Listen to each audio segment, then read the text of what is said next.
The heart monitor was the only sound in the room, counting down the seconds of Heine's life. She was 7 months pregnant, lying in a hospital bed, her body failing her.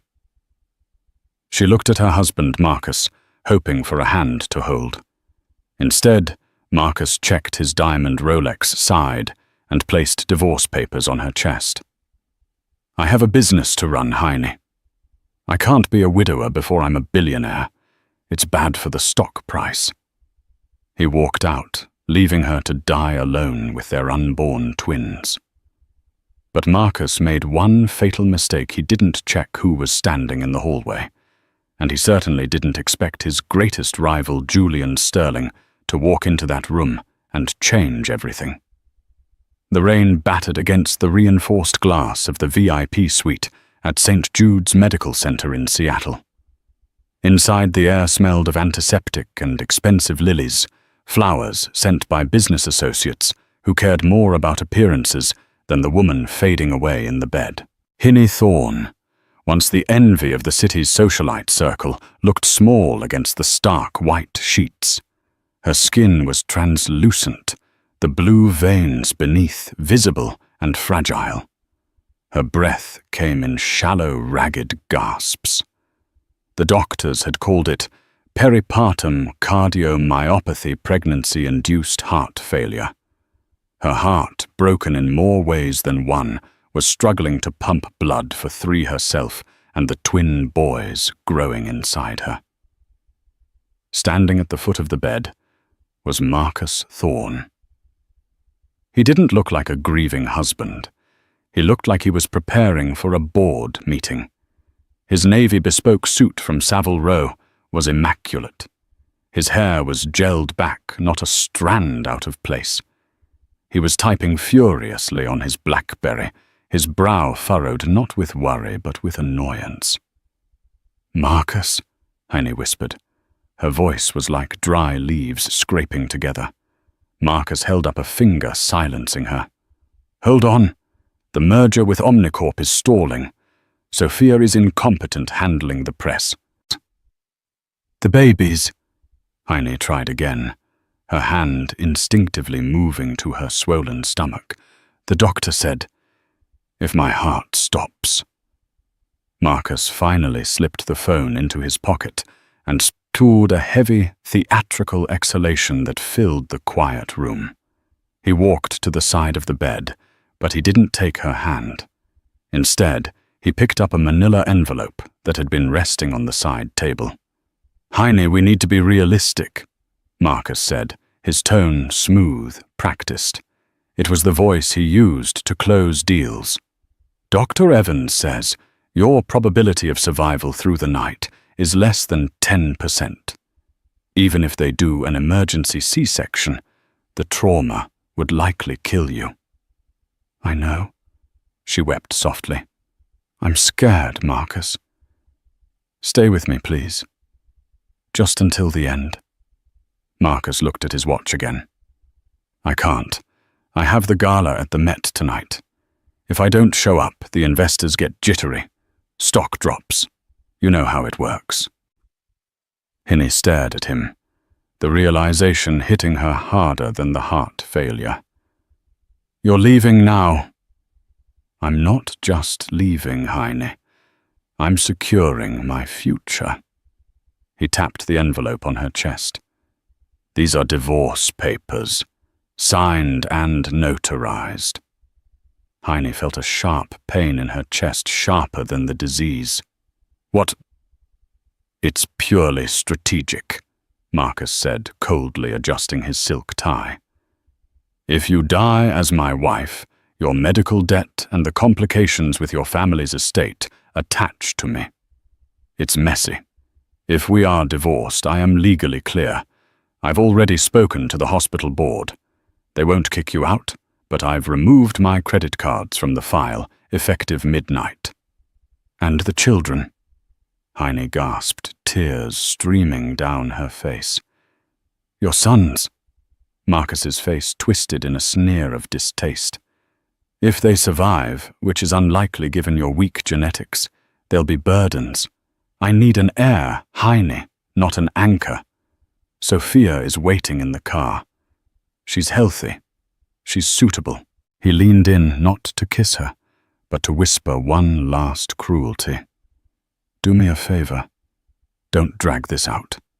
It's unbecoming. Marcus turned on his heel, the expensive leather of his shoes clicking rhythmically against the linoleum floor. He didn't look back. He opened the heavy oak door and stepped out into the corridor. Heine let out a wail of pure despair, a sound that should have shattered the windows. She clutched the sheets, her heart fluttering wildly on the monitor. Beep, beep, beep, beep, beep. She was going to die, and she was going to die discarded like a used wrapper. Out in the hallway, Marcus adjusted his cuffs. He felt a presence before he saw it. Leaning against the wall, dressed in a charcoal-grey trench coat that cost more than most people's houses, was a man Marcus hated more than anyone on earth. Julian Sterling. Julian was everything Marcus wasn't. Where Marcus was loud and flashy, Julian was violent and lethal. He owned Sterling Industries, the conglomerate that had been swallowing Marcus's market share piece by piece. Julian had dark hair, eyes the color of cold steel, and a reputation for being absolutely ruthless. "Leaving so soon, Thorne?" Julian asked. His voice was a low rumble, calm but dangerous. Marcus sneered. "Visiting hours are over, Sterling. What are you doing here, looking to buy the hospital?" "Maybe," Julian said, pushing himself off the wall. He towered over Marcus. "Or maybe I just wanted to see if the rumors were true, that you're actually a man without a soul." "She's dying," Marcus said dismissively, waving a hand toward the door. "Business doesn't stop for death. You of all people should know that." "There is business," Julian said, stepping closer, his eyes narrowing. "And then there is being a monster. You just served divorce papers to a woman on her deathbed. How do you—" Marcus started, then scoffed. "Spying on me. It doesn't matter. She's history. The twins won't make it. I'm cutting my losses. Now, if you'll excuse me, I have a gala to attend. Try not to catch whatever weakness she has." Marcus shouldered past Julian and headed for the elevators. He felt light, unburdened. He was free. Julian watched him go. He waited until the elevator doors dinged and closed. Then the cold, ruthless mask dropped from Julian Sterling's face. For the first time in years, he looked terrified. He turned and pushed open the door to Heine's room. The alarms were blaring. Nurses were rushing in. "Code Blue!" a nurse shouted. "Her pressure is bottoming out!" Julian didn't wait for permission. He strode into the room, his presence commanding the chaos to halt for a split second. He moved to the bedside, grabbing Heine's cold, trembling hand. "Heine," Julian said, his voice breaking. "Heine, look at me." Her eyes fluttered open. They were glassy, unfocused. She saw the dark figure and flinched. "Marcus?" "No," Julian said firmly. "It's Julian. I'm here." "He left," she whispered, her energy fading rapidly. "He left us." "I know," Julian said, gripping her hand tighter. "But I haven't, and I never will." He turned to the lead doctor, Dr. Evans, who was preparing a defibrillator. "Stop. Sir, you need to leave. She is crashing," Dr. Evans yelled. "I said stop!" Julian roared the authority in his voice, silencing the room. "She doesn't need a shock. She needs a transfer. My helicopter is on the roof. I have Dr. Alistair Kane from Zurich on video call right now. We are moving her to the Sterling Private Institute." "She won't survive the transport," the nurse argued. Julian looked down at Heine. Her eyes were closing. He leaned close to her ear. Heine, listen to me. You have to fight. Not for Marcus, for the twins, and for me. I made a promise to your father before he died that I would watch over you. I failed once. I won't fail tonight. Heine's heart monitor slowed to a dangerous rhythm. Beep, beep. Do it, Julian ordered the medical team. Move her. If she dies, this hospital closes tomorrow. The world believed Hinnie Thorne died that night at St. Jude's. The obituary was brief paid for by Marcus's assistant. It stated that Heine had passed away from unforeseen complications and that the funeral would be private. In reality, there was no funeral. There was no body. Marcus, consumed by his merger and his new life with Sophia, didn't even bother to ask for the death certificate. He assumed the hospital had handled the disposal. He was too busy drinking champagne at the Met Gala, celebrating his new bachelor status and the 15% hike in his stock value. But 4,000 miles away, in a secluded state-of-the-art medical facility, nestled in the snowy peaks of the Swiss Alps, a battle was raging. It had been 3 weeks since the night at the hospital. Julian Sterling stood behind the observation glass, his arms crossed, his eyes rimmed with red. He hadn't slept properly in 20 days.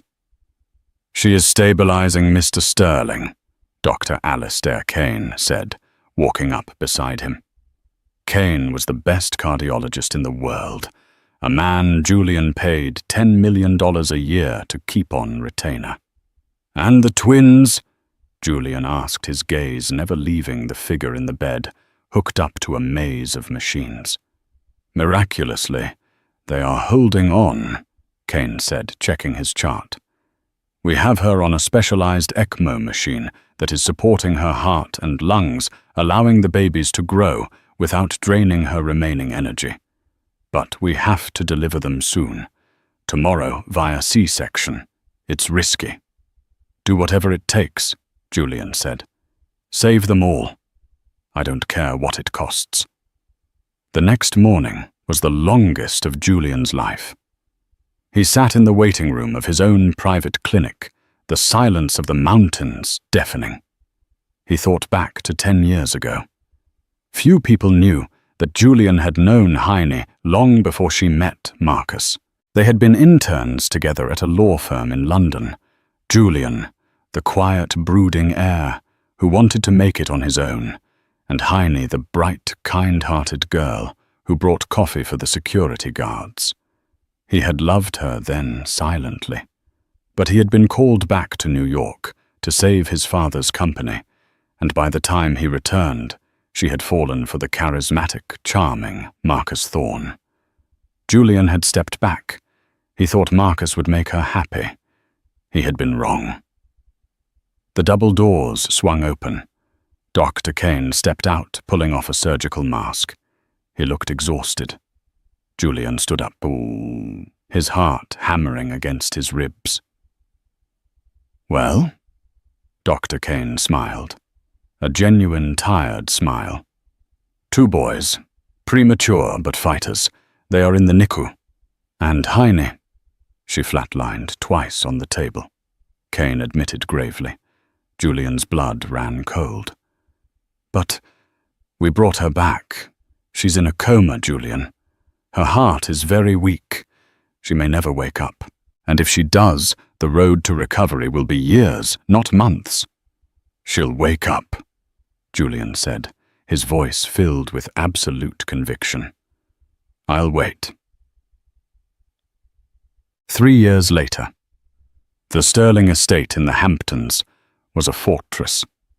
Surrounded by high hedges and private security, it was a sanctuary away from the prying eyes of New York City. On the sprawling green lawn, 2 toddlers with curly dark hair were chasing a golden retriever. They were fast, loud, and full of life. Leo Sam, be careful near the roses, a voice called out. Heine sat on the patio, a cashmere blanket draped over her legs. She looked different than the dying woman in the hospital. Her cheeks had color, her eyes were bright, but there was a new steeliness in her gaze. The softness of her youth had been replaced by the resilience of a survivor. She sipped her herbal tea, watching her sons, Leo and Sam. They had Marcus's dark hair, but they had her eyes. And they had Julian's protection. The glass door slid open and Julian stepped out. He had graying temples now, a sign of the stress of running an empire and a secret family. He carried a tablet in his hand. "You're supposed to be resting," Julian said gently, sitting opposite her. "I rested for a year in a coma, Julian. I'm done resting," Hinny replied, offering him a small smile. "Is that the report?" Julian nodded. He placed the tablet on the table.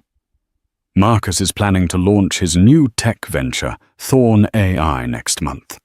He's leveraged everything. His real estate, his existing company, even his offshore accounts. He needs this IPO to work, or he's bankrupt." Heine picked up the tablet. On the screen was a photo of Marcus and Sophia. They looked glamorous, smiling for the cameras.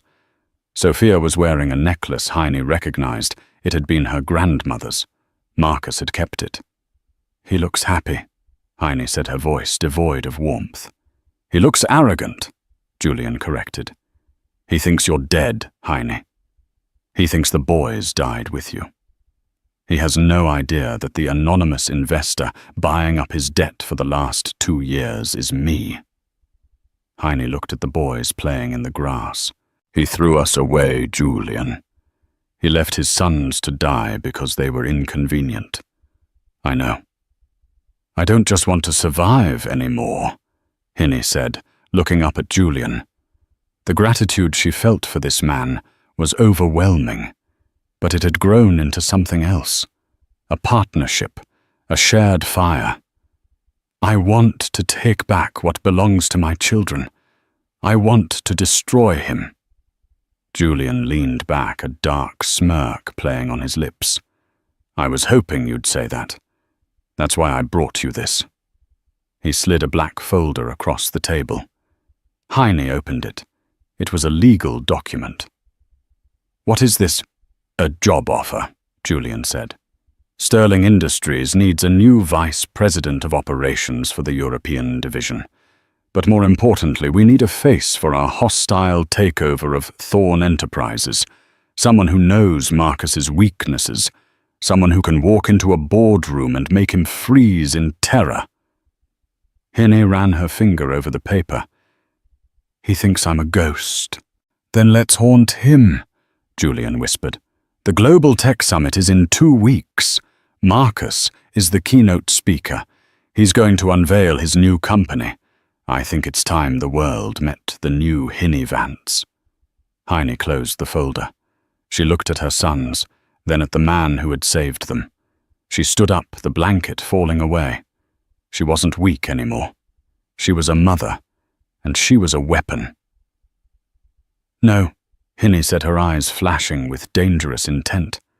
"Not Heine Vance. Put my name on the papers as Hinny Sterling." Julian looked at her, stunned. "Heine, are you sure people will talk?" "Let them talk," she said, reaching out to straighten his tie, a gesture of intimacy that surprised them both. "He left his wife to die. It's only fair his rival returns with his widow. Let's go to war, Julian." The transformation of Heine Thorn into Heine Sterling did not happen overnight. It was a calculated, grueling metamorphosis that took place behind the high walls of a chateau in the south of France, far away from the prying eyes of the American press. Julian didn't just give her a new wardrobe. He gave her a new arsenal. "Marcus plays dirty," Julian told her one evening in the library, pouring 2 glasses of aged cognac. "He uses leverage, blackmail, and media manipulation. If you want to beat him, you can't just be the scorned wife. You have to be a predator." For 6 months, Hinny underwent a rigorous education. She didn't just learn about the tech industry. She dissected Marcus's entire business model. She studied his financial filings, identified the shell companies he used to hide debt, and memorized the names of every board member he had secretly betrayed. She learned to walk not with the tentative steps of a heartbreak victim, but with the rhythmic, terrifying grace of a woman who owns the room. But the hardest part was the name. To make the Hinney Sterling identity bulletproof, they had to make it legal. It was a Tuesday morning in a small private chapel in Lyon. No guests, just a judge and 2 witnesses. Hinney wore a simple white suit, sharp and tailored. Julian wore black. "This is strictly for protection," Julian said, as they stood before the officiant. He looked at her, his steel-grey eyes unreadable. "As my wife, you have immunity. You have access to my entire legal team. And if Marcus tries to claim the twins, he'll have to go through the most powerful estate lawyers in Europe." "I know," Hinney replied, her voice steady. But as he slid the ring onto her finger, a massive emerald-cut diamond that dwarfed the modest band Marcus had once given her, her hand trembled. "You're shaking," Julian whispered. "I'm not scared of the marriage," she whispered back. "I'm scared that I might actually enjoy seeing him suffer." Julian smirked, squeezing her hand. "That's not fear, Heine. That's ambition." Back at the estate, the twins Leo and Sam, now energetic 3-year-olds, were the only ones who saw the softness behind the new armor. They adored Julian.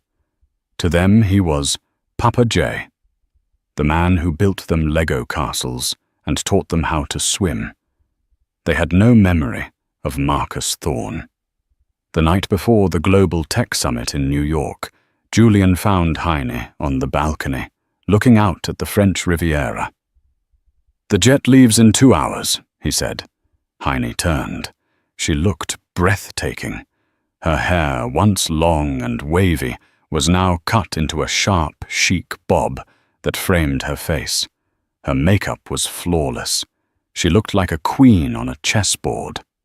"Is everything in place?" she asked. "The trap is set," Julian confirmed. "Marcus thinks he is walking into a coronation. He believes his new AI software, Thorn Mind, will secure his legacy. He doesn't know that the core algorithm of his software infringes on a patent held by a shell company, a company you now own." Hinney smiled, a cold, satisfied curve of her lips. "And Sophia?"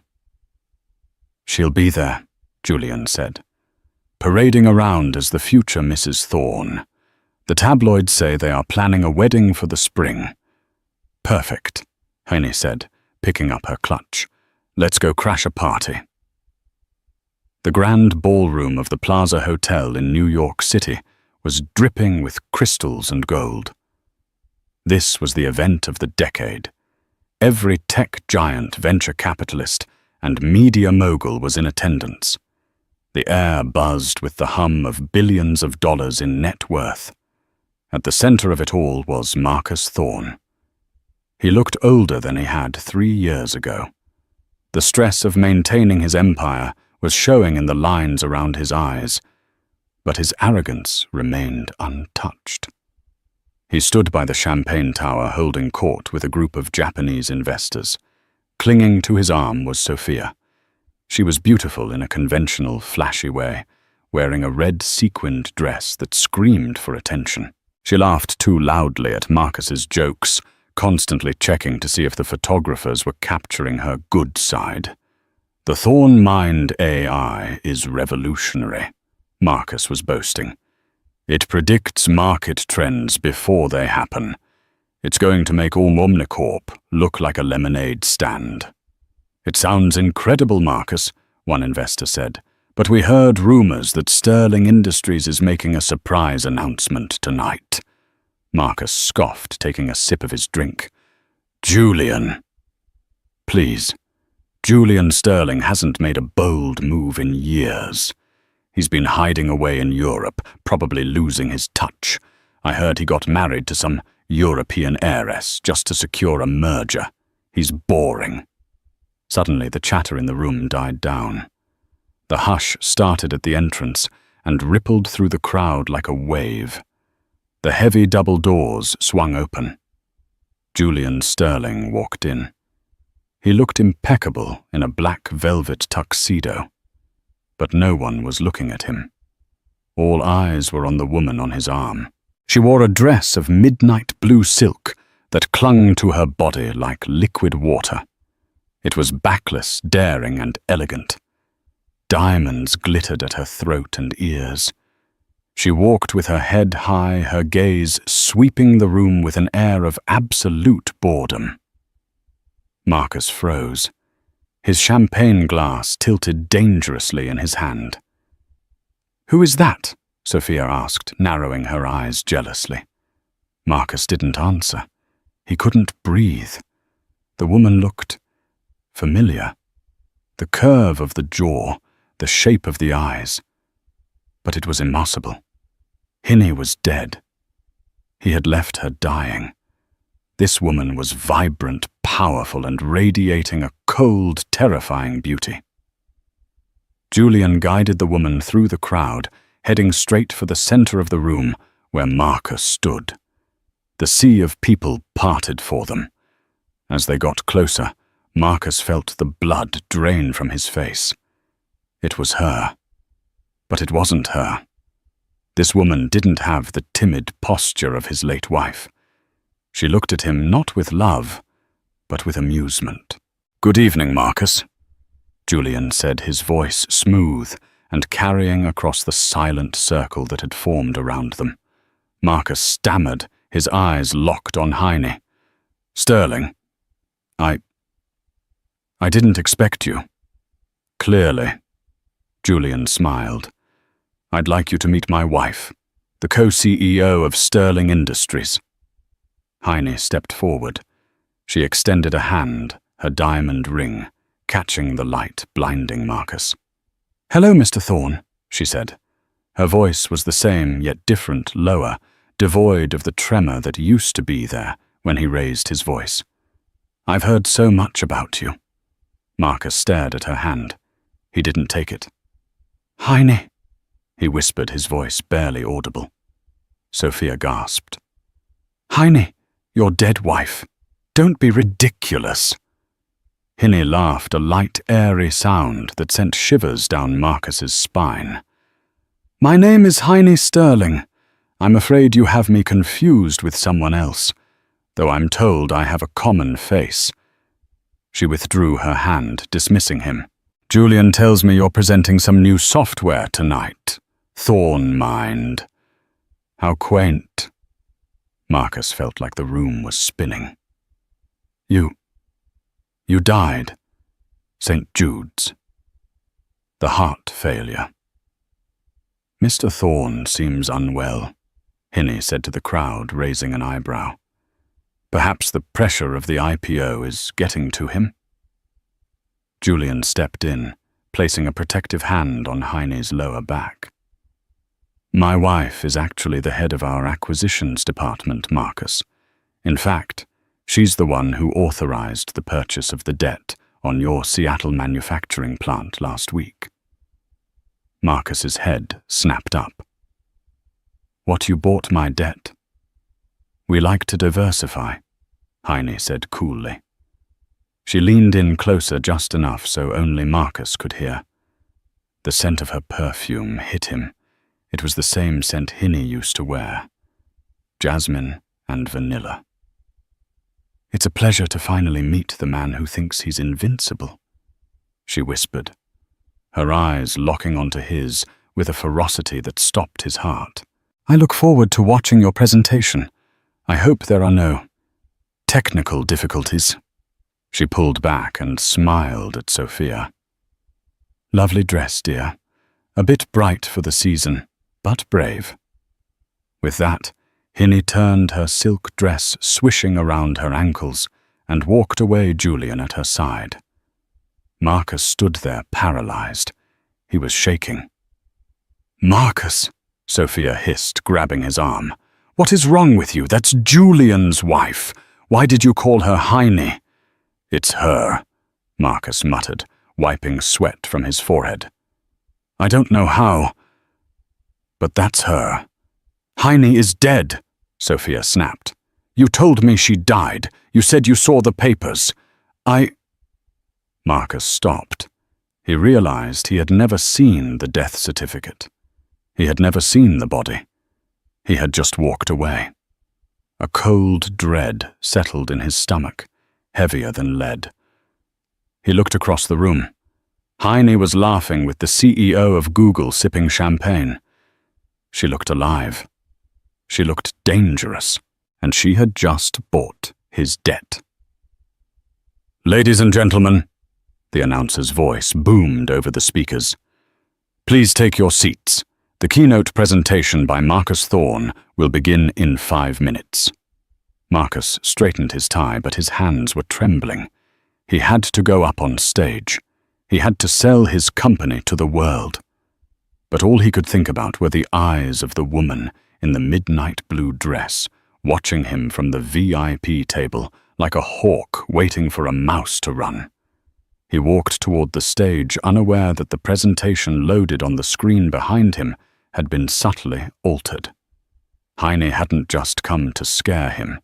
She had come to burn him to the ground. The spotlight felt hotter than usual as Marcus Thorne stepped onto the stage. The applause was polite, but he could feel the tension in the room.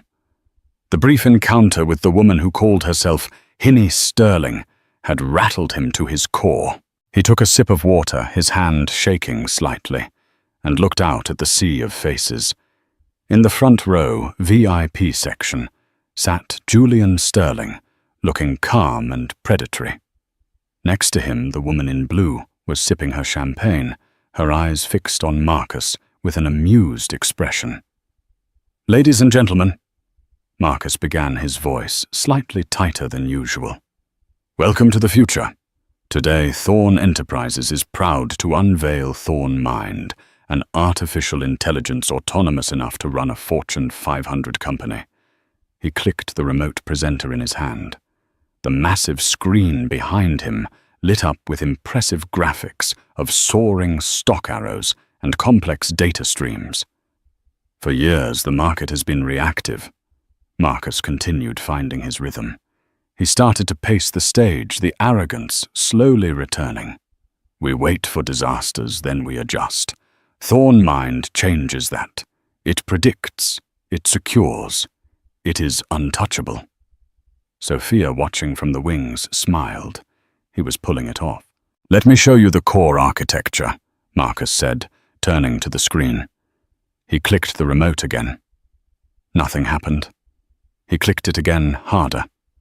The beautiful blue and gold graphics remained frozen. A murmur went through the crowd. Marcus chuckled nervously. "Ah, technology. Even the future has glitches. One moment." He signaled frantically to the tech booth at the back of the room. Suddenly, the screen flickered violently. The soothing blue graphics disappeared. The screen went black for a terrifying second, and then a glaring blood-red background appeared. Giant white letters stretched across the 20-foot screen. "System failure. Unauthorized access detected." Marcus froze. "What is this? Cut the feed," he yelled at the sound technicians. But they couldn't.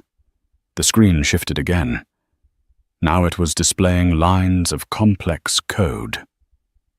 This isn't my presentation." Marcus stammered into the microphone, the sweat now visible on his forehead. From the VIP section, Julian Sterling leaned forward. "Actually, Marcus, it is." Julian's voice boomed, though he didn't have a microphone. The room went deathly silent. "That is the source code for Thorne Mind. It looks remarkably similar to the Project Chimera code that was stolen from Sterling Industries' R&D department 4 years ago. Wouldn't you agree?" The crowd gasped. Cameras started flashing furiously. "That's a lie," Marcus shouted, pointing a trembling finger at Julian. "You're sabotaging me because you're jealous." The screen changed again. The code vanished. In its place was a financial spreadsheet. It was ugly. It showed massive hemorrhaging debt. At the top of the spreadsheet in bold letters, Thorn Enterprises insolvent. Below it, a list of creditors. Every major bank Marcus owed money to was listed with "sold" stamped next to their names. Marcus stared at the screen, his jaw on the floor. He recognized those numbers. They were his secret shame, the massive loans he'd taken to fund his lavish lifestyle, and the stolen AI project. "As of 9:00 a.m. this morning," Julian said calmly, standing up and buttoning his jacket, "Sterling Industries has acquired 85% of Marcus Thorn's outstanding debt. We are now your majority creditor, Marcus, which means we own the building you are standing in, the suit you are wearing, and the stolen software you are trying to sell." The room erupted into chaos. Reporters were shouting questions. Investors were pulling out their phones, dumping Thorn stock before it hit zero. Marcus looked like a cornered animal. He looked towards Sophia in the wings for support, but she was already backing away, a look of absolute disgust on her face. Then the woman in blue stood up, Hinny. She didn't shout. She just waited. The aura of command she radiated was so strong that the room quieted down just to hear what she would say. A stagehand, mesmerized, handed her a microphone. She walked slowly toward the edge of the stage, looking up at the man she had once adored. "You said your AI predicts the future." "Marcus," Hinny said, her voice magnified through the speakers, smooth as silk but cold as ice. "Did it predict this?" Marcus stared down at her, his world collapsing. He was bankrupt, he was exposed as a thief, and the ghost of his dead wife was leading the execution. "Who are you?" he whispered into his lapel mic, the sound echoing tragically through the hall. Hinny smiled a terrifyingly beautiful smile. "I told you, I'm the woman who diversified your portfolio." She dropped the microphone. The sound of it hitting the floor was the final period on the end of Marcus Thorn's career. Julian offered Hinny his arm, and they walked out of the ballroom amidst the blinding flashes of cameras, leaving Marcus alone on stage under the merciless glare of the red screen. Marcus stumbled off the stage, blinded by the lights and the sudden crash of his ego.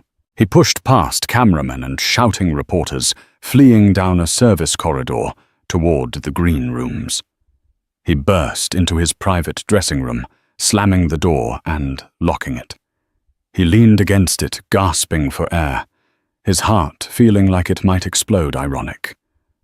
He thought wildly, considering how Hinny had died. Heine. It was impossible. He had seen the monitors flatline. He had seen the life leave her eyes. "Marcus!" Sophia pounded on the door from the outside. "Open up! You bastard! You ruined everything!" He ignored her. He needed a drink. He stumbled toward the minibar, grabbing a bottle of whiskey with shaking hands. He didn't hear the lock click open. He only realized he wasn't alone when he saw movement in the mirror above the vanity. He spun around, dropping the bottle. It shattered on the floor, the smell of expensive alcohol filling the small room. Julian was leaning against the doorframe, having used a master key. Heine walked past him into the room. Up close away from the ballroom lights, the resemblance was undeniable. It wasn't just a resemblance. It was her, the same small scar on her chin from a childhood fall, the same way her left eye twitched slightly when she was angry. "No." Marcus backed away until he hit the wall. "You're dead. I left you." "Yes, you did," Hinny said. Her voice was devoid of the theatrical performance she had put on in the ballroom. This was raw. This was real. You left me. 7 months pregnant, dying. You threw divorce papers on my chest because you didn't want my death to inconvenience your stock price. Heine, Marcus choked out. The reality hit him harder than the bankruptcy. How? The hospital. Julian bought the hospital, Hinnie said simply. He flew in a specialist team. They put me on life support. I was in a coma for a year, Marcus. A year lost in the dark, hearing nothing but the beep of machines.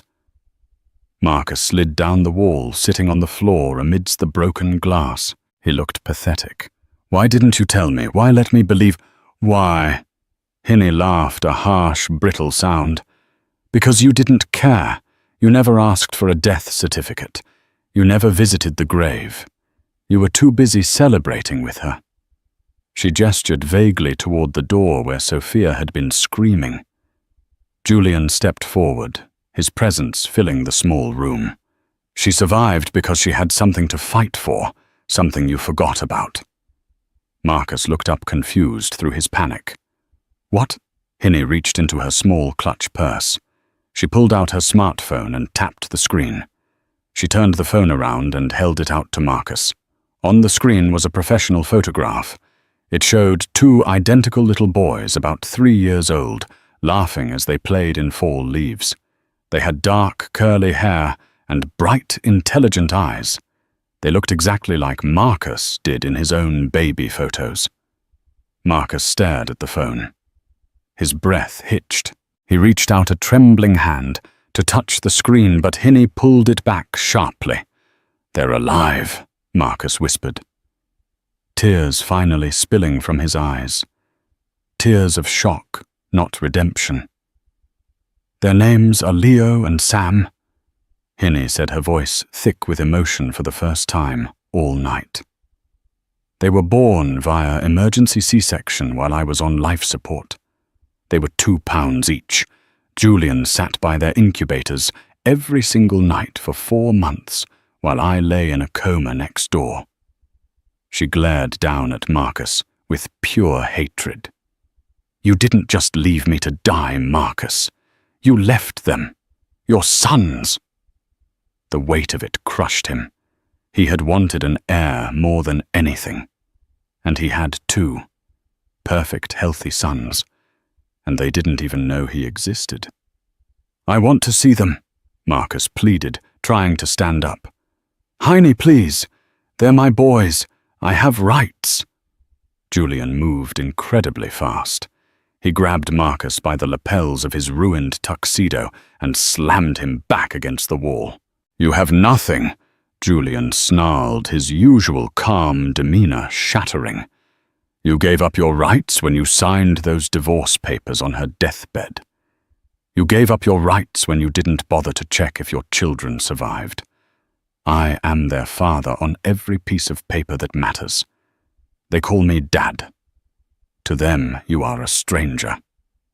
Julian shoved him away with disgust. Hinnie stepped closer, looking down at the broken man on the floor, the man she had once loved enough to die for. "You wanted to be a billionaire, Marcus," Heine said quietly. "Now you're bankrupt. You wanted a trophy wife. Now she's leaving you. You wanted heirs. Now someone else is raising them." She turned away, unable to look at him any longer. "We're done here, Julian. Let the lawyers handle the rest." As they reached the door, Hinnie turned back one last time. "Oh, and Marcus' happy anniversary. Today would have been 5 years."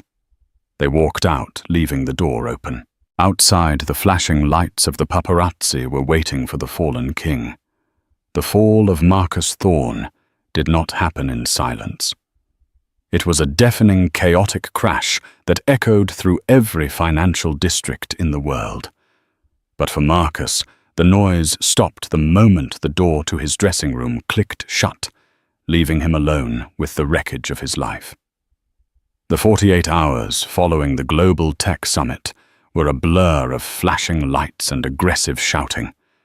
He didn't leave the Plaza Hotel via the front entrance in a limousine. He was escorted out the back service exit by his lawyer, shielding his face from the paparazzi who were baying for blood. The headlines were already printed.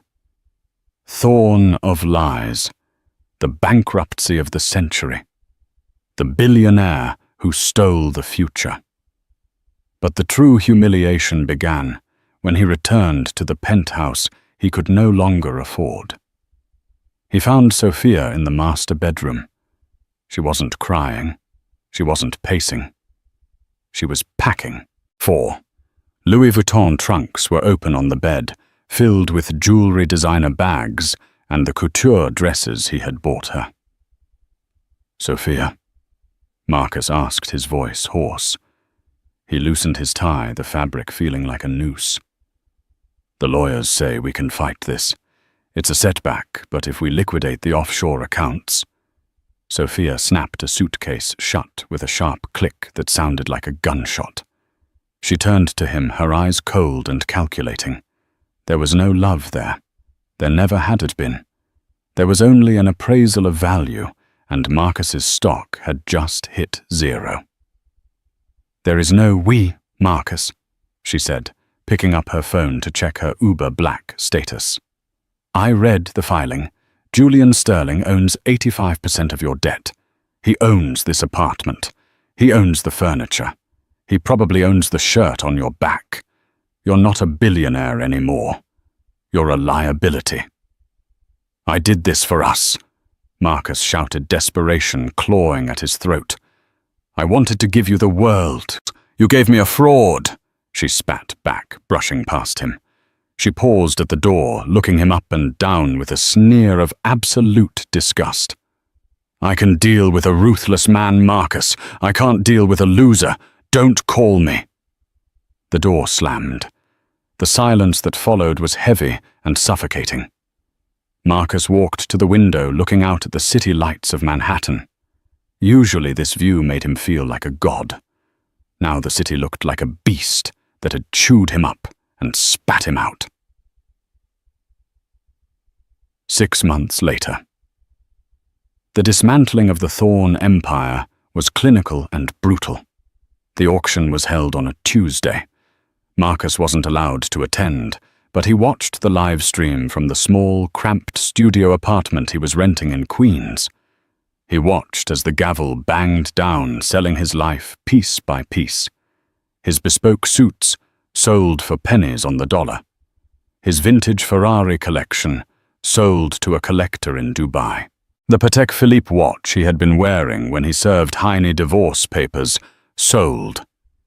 But the cruelest twist came when the auctioneer announced the sale of the Thorn estate in the Hamptons. It was Marcus's pride and joy. "Sold," the auctioneer droned, "to Sterling Industries for land redevelopment." Marcus turned off the laptop. He sat in the dark, the glow of the streetlights filtering through the cheap blinds. He reached for a bottle of whiskey, but his hand stopped. He couldn't even afford the good stuff anymore. He was drinking bottom-shelf liquor that burned his throat and did nothing to numb the memories. He thought of the hospital room, the steady beep, beep, beep of the monitor. He thought of Hinnie's pale hand reaching for him. He thought of the twins, his twins. He had spent the last 6 months dealing with prosecutors and plea deals. His lawyer, a court-appointed defender, because he could no longer afford his shark legal team, had been blunt. "Plead guilty to securities fraud and grand larceny," the defender had said. "You get 5 years in minimum security, followed by 10 years of probation. You are pulled from serving as an officer of any public company for life. If you fight it, Julian Sterling's lawyers will bury you for 30 years. Marcus had signed the plea deal. He was due to surrender to the authorities at Rikers Island in 24 hours. He had 1 day left of freedom, and there was only one place he wanted to go.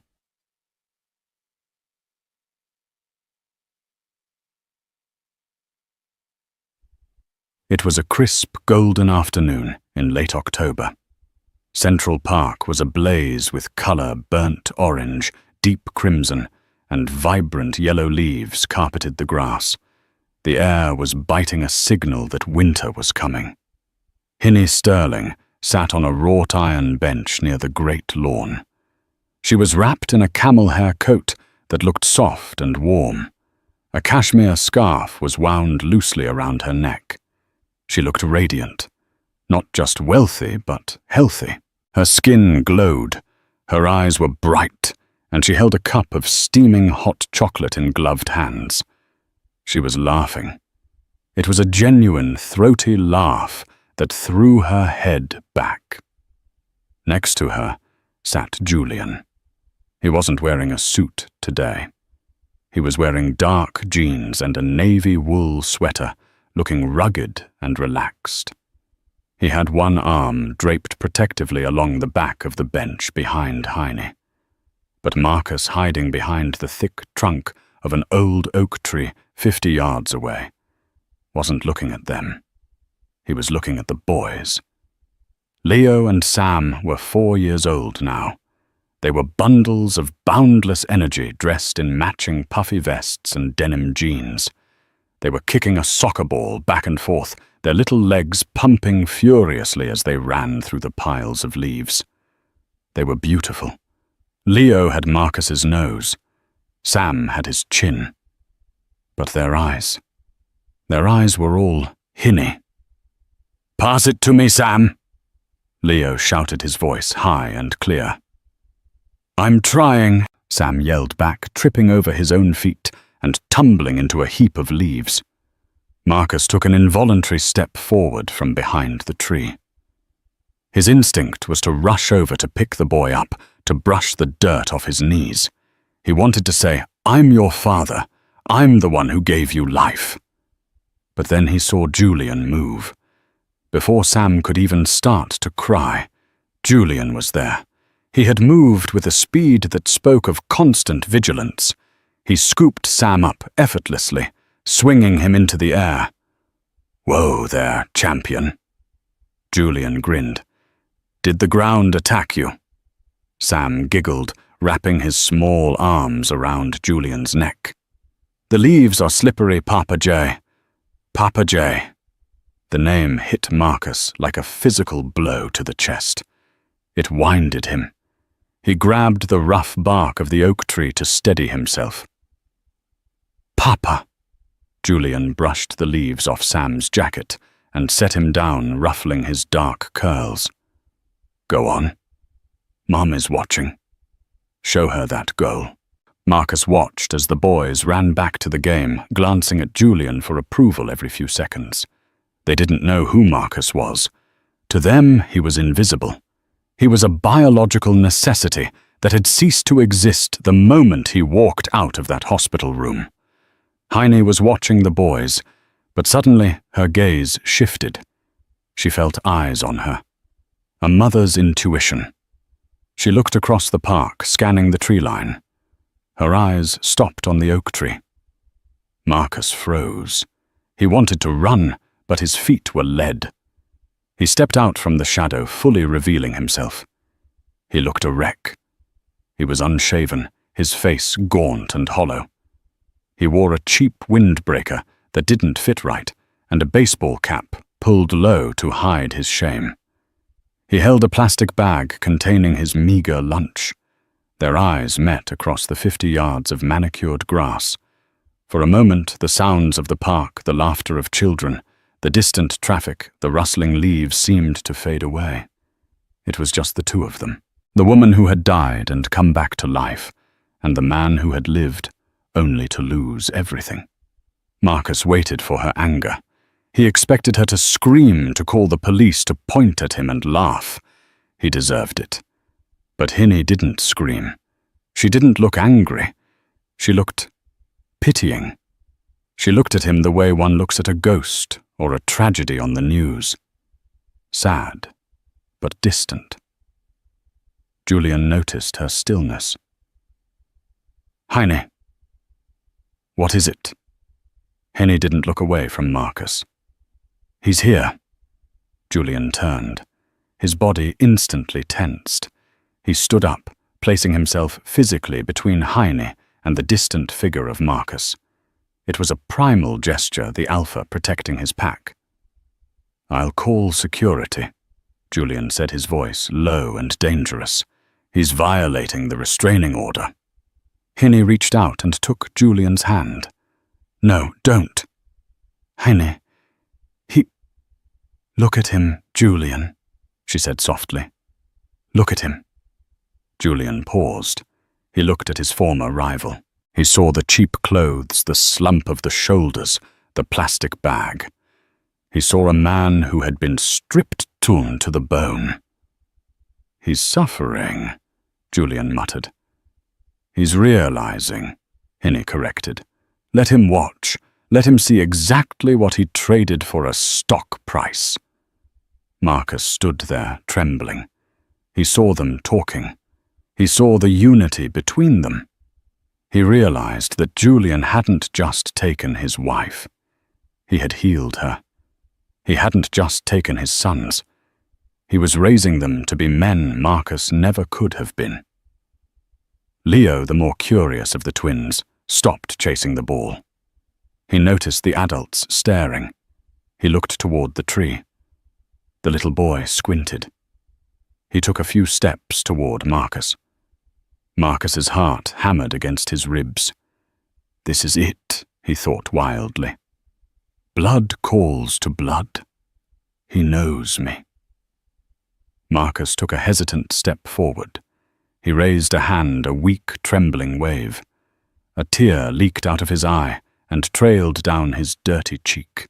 "Hi," Marcus whispered, though the boy couldn't hear him. Leo tilted his head. He looked at the strange, sad man in the funny hat. Then the boy turned around and ran back to Julian. "Papa," Leo chirped, tugging on Julian's sweater. "Who is that man? Why is he crying?" Marcus held his breath. He waited for Julian to say, "That's your father." He waited for the truth that would shatter their world. Julian looked at Marcus one last time. There was no triumph in Julian's eyes anymore. The war was over. There was no need to crush a bug that was already stepped on. Julian knelt down to Leo's eye level. He smoothed the boy's hair back. "That," Julian said softly, his voice carrying on the wind just enough for Marcus to hear. "That's just a stranger, Leo. Just a sad stranger. Just a stranger." The words severed the last thread holding Marcus together. "Oh," Leo said, losing interest immediately. "Can we get a pretzel? I'm hungry." "Yes," Heine said, standing up and wrapping her arm around Julian's waist. "Let's get pretzels. Then we'll go home and watch a movie." "Yay!" The boys cheered. Marcus watched them turn their backs on him. He watched Julian pick up Sam. He watched Heine hold Leo's hand. They walked away down the winding path, bathed in the golden light of the setting sun. They looked like a painting of the perfect family. They didn't look back. Not once. Marcus stood alone in the darkening shadow of the tree. The wind picked up, cutting through his thin jacket, biting into his skin. The plastic bag in his hand rustled. He looked down at his hands. They were empty. He had spent his life grasping for gold, for power, for legacy. He had clenched his fists so tight around his ambition that he had crushed the only things that actually mattered. He sank to his knees on the cold, hard ground. "I'm sorry," he whispered to the empty air. "Heine, I'm sorry." But there was no one to hear him. The park was emptying out. The sun had set on Marcus Thorne. He stayed there until the street lights flickered on, casting long, distorted shadows across the grass. Then slowly, painfully, he stood up. He turned toward the subway station that would take him back to his empty apartment and tomorrow to a prison cell. He walked away a man who had conquered the world, only to find himself exiled from the only kingdom that mattered. and that, my friends, is the tragic end of Marcus Thorne. He was a man so obsessed with the cost of everything that he forgot the value of anything. He learned the hardest lesson of all: while you can buy a house, you cannot buy a home. You can buy a clock, but you cannot buy time. And you can buy a companion, but you cannot buy love. Marcus thought he was discarding a burden when he left Heine and the twins to die, but he was actually throwing away his own salvation. Julian Sterling didn't just win the business war, he won at life, proving that a real man doesn't run. When things get hard, he stays. He fights and he protects. In the end, karma didn't miss. It just waited for the perfect moment to ensure that the man who wanted to be alone at the top got exactly what he wished for. Wow, what a roller coaster of emotions. I hope this story touched your heart and reminded you of what truly matters in life. If you enjoyed this story and want to see more dramatic tales of betrayal, revenge, and sweet redemption, please smash that like button. It really helps the channel grow. What would you have done if you were in Julian's shoes? Would you have saved your rival's wife? Let me know in the comments below. And don't forget to subscribe and hit the notification bell so you never miss a new story.